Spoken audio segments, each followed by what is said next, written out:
Praise the Lord. கர்த்தருக்குள் பிரியமானவர்களே, கவலையோடு இருக்கிறீங்களா? நீங்க கவலைப்படுறதுக்கு யார் காரணம்? நீங்களா மற்றவர்களா?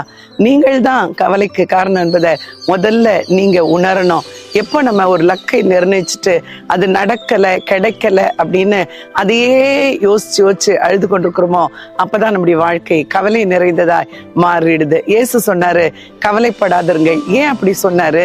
நம்ம கவலைப்படுறதுனால நம்மால எதுவுமே செய்ய முடியாதான்.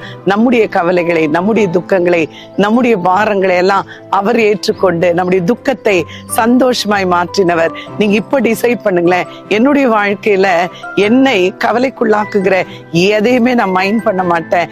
என்னை சந்தோஷமாய் வைத்துக் கொள்ளுகிற சூழ்நிலையில தான் நான் இருப்பேன். நான் சந்தோஷமா தான் இருப்பேன்னு நீங்க டிசைட் பண்ணுங்க. தேவன் பெரியவர். உங்கள் வாழ்க்கையில அந்த சந்தோஷத்தை இப்பவே பார்ப்பீங்க. God bless.